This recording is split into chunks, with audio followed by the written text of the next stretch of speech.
Hello there, and welcome to my Pagan Pathworks. My name is Lisa, and I am the founder of the channel. If you're new here, I am very happy to have you here, and I invite you to subscribe to the channel so you can get my new videos when I upload them. If you're a returning subscriber, thank you so very much for returning to be with me again today. And for everybody, I welcome you to the channel. In today's general video, I'm going to do a book review, and then I am going to show you my favorite tarot spread. I've been pretty doom and gloom in a couple of my videos, and this week I wanted to change gears and do something a little more uplifting and positive. So I hope you will stay tuned after the intro, and thank you.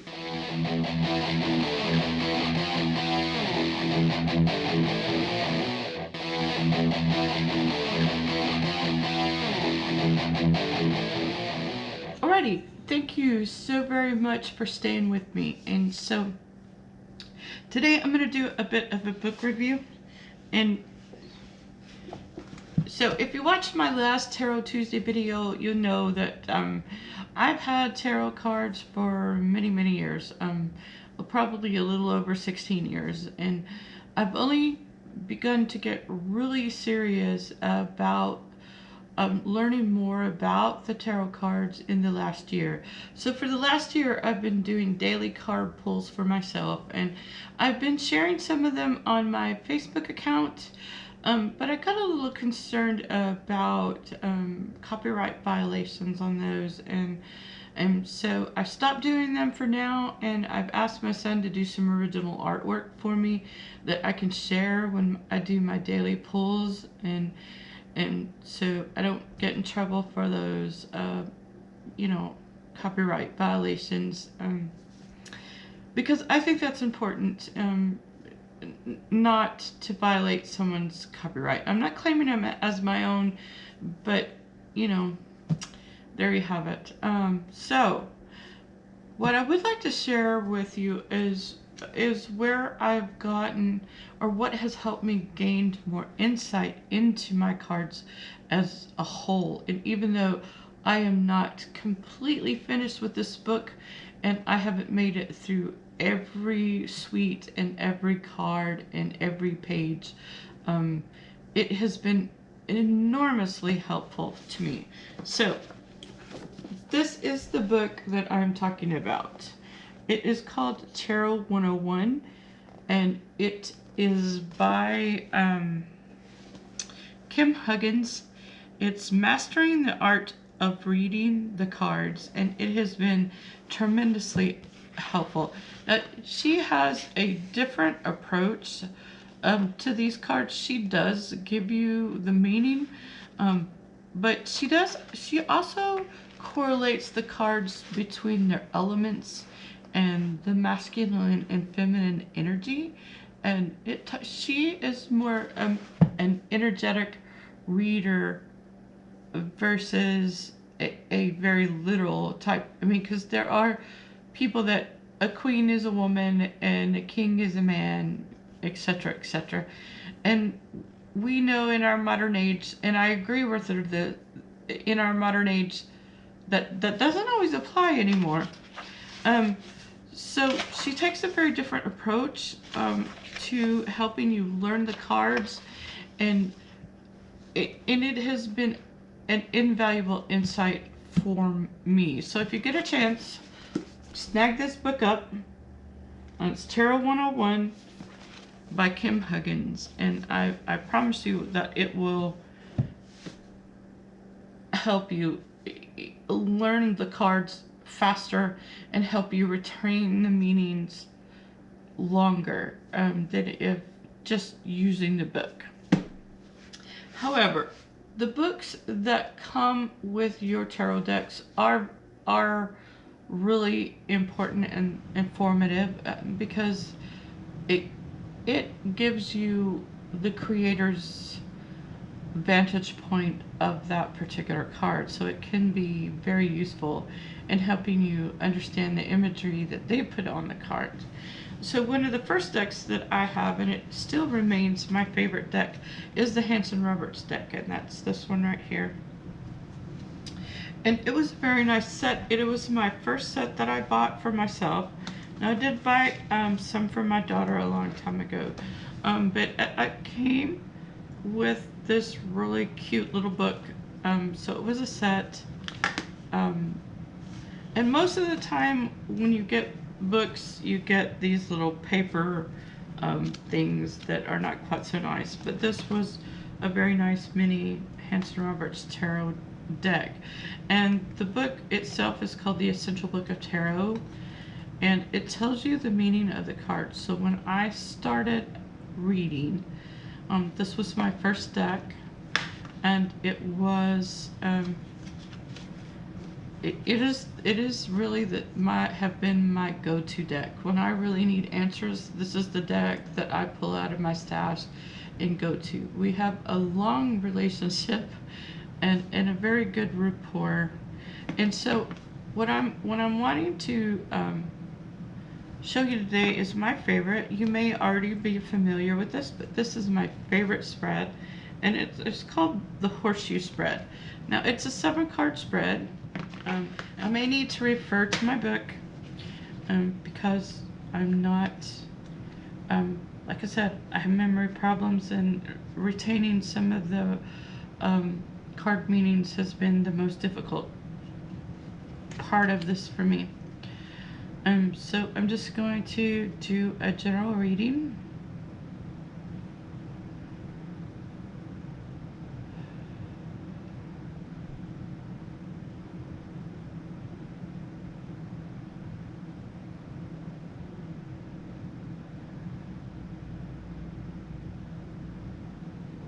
Give me a message to share with my YouTube friends.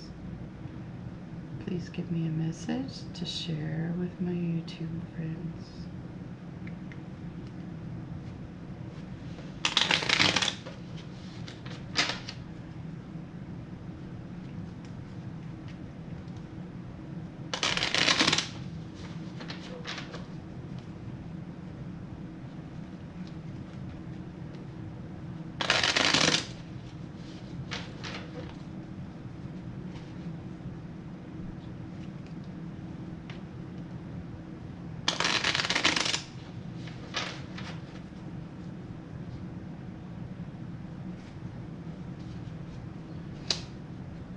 Okay, so now I'm going to put these cards out in that horseshoe spread.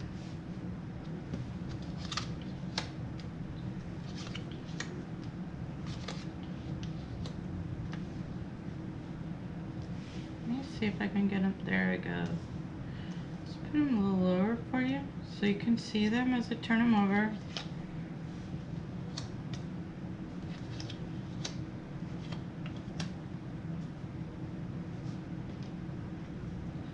Okay, so this very first card right here, this represents the recent past that is affecting or directly affecting our present tense. So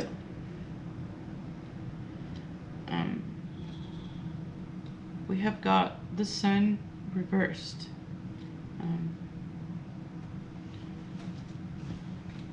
So in reverse, it could indicate blocked energy or setbacks, and to keep an eye on your important relationships. So for me personally, this is very true. I have met with a lot of setbacks and roadblocks in my recent past.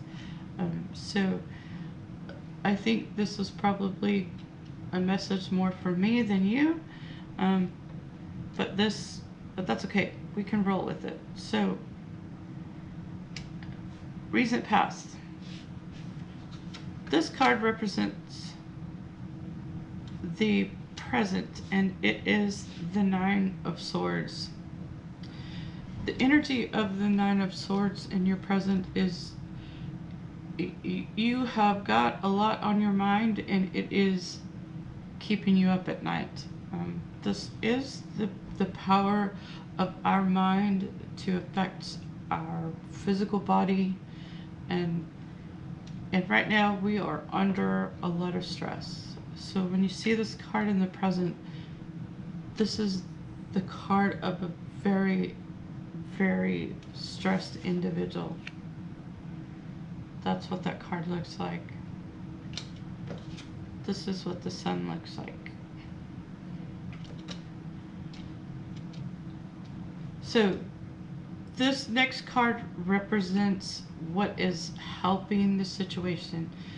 And when I first started doing this, I got a lot of cards in this particular position that I didn't understand. And when I thought what is helping the situation, I thought what is gonna make it better. Because to me, what is helping the situation means help, good stuff.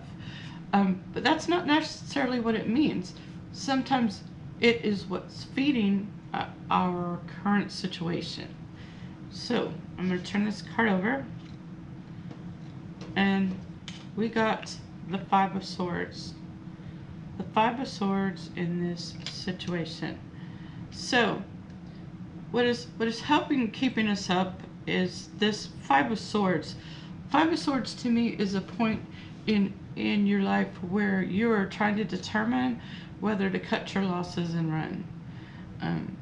You have 3 swords in your hand and 2 on the ground, and you're making off with the ones you can still salvage. And so to me, what is feeding this restless spirit and this stress is your mind trying to figure out how to cut your losses. So the next card in the deck is obstacles to overcome. So this card represents what needs to happen to get you out of the current situation. And the obstacles are the Queen of Pentacles. Now this could be a person that's helping these things along. And in this case, I think, yeah, it probably is a person.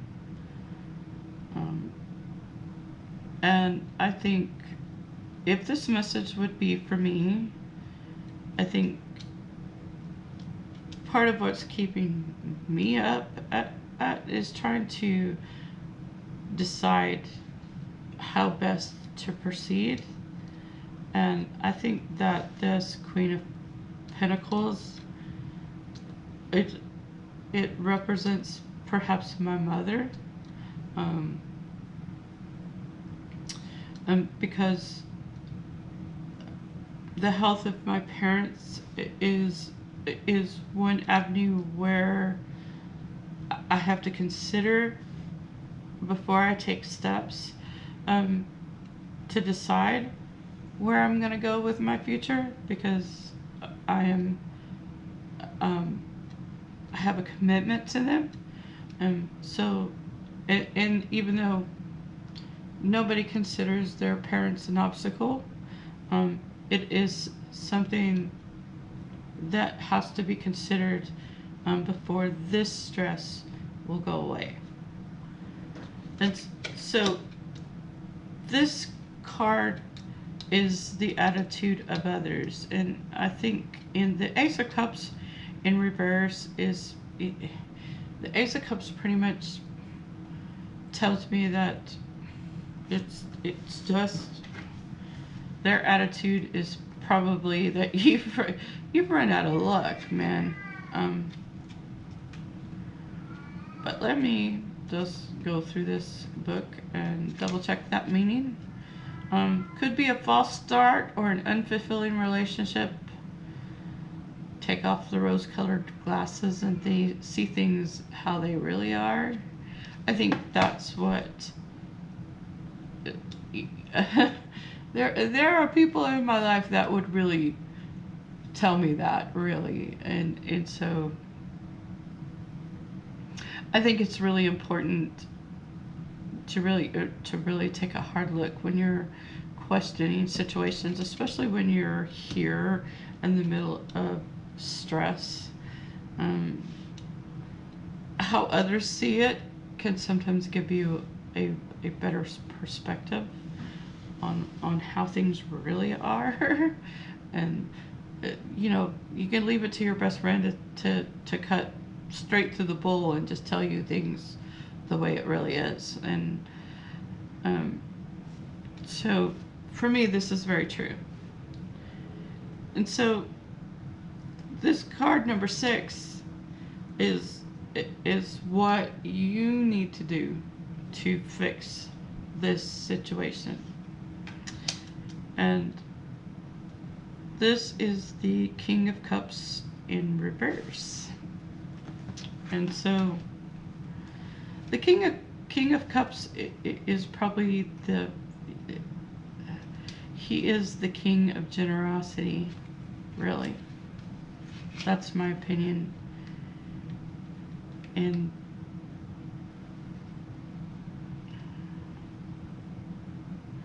it says, in the upright, his authority calms turbulent waters. He is creative and compassionate, and so in the reverse it says, watch out, this man is slippery as a fish. And so this one I wouldn't be really sure what course of action I was supposed to be taken in this particular situation. In the upright, it's calmness. And so my intuition would tell me that instead of being calm and taking the calm way out, or taking the path less traveled, or taking the path that's, I guess what I'm getting at is, I would take that to mean shake things up a bit. Don't be so calm.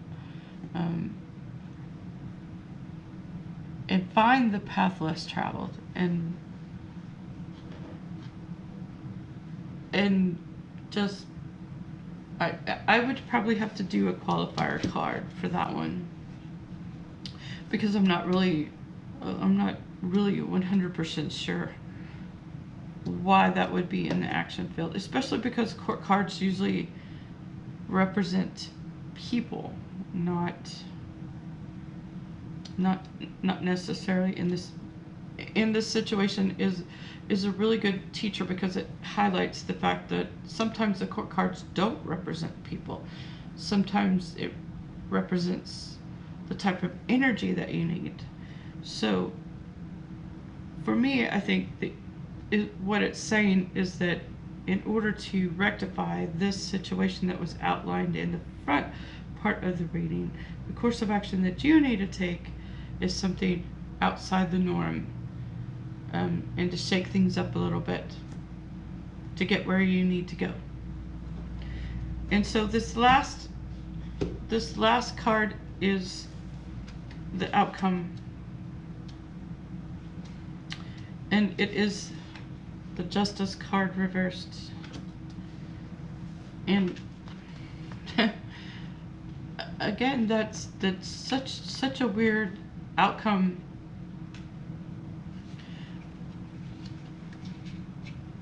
And I have to look at the deck, or look at the book,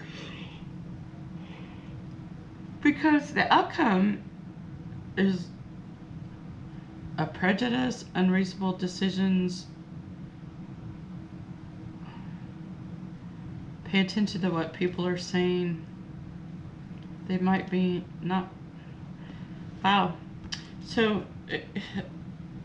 I mean, it's the opposite. you know, in the upright, just as this like equality men. So for it to be in the outcome in the reverse position, again, these two cards are ones that I would pull qualifiers for, because I'm not really certain why they would be in those, especially because this is what you need to do and this is your outcome. So your outcome card is just, you know, it's really confusing because it's justice and it's reversed. So it would mean to me that it wouldn't necessarily turn out well when the justice card is in reverse, and that it would work in your favor when that card is upright. But in the reverse, if you don't choose wisely here, your course of action is not going to turn out very well. So I would really need to do some more qualifiers and look at the meanings of these cards a little bit deeper, just to make sure that I understood it. But as you can see, it's a very simple spread, but it's very helpful. It doesn't go into quite the depth of meaning that the Celtic Cross does, but it does give you some very valuable insight. And so I thought that this 7-card spread was worth sharing with you today. So I hope you have found this interesting, and I hope you will join me again on Saturday for another garden walkthrough. Until then, thank you so very much for watching, and I hope you have a great rest of your day. Thank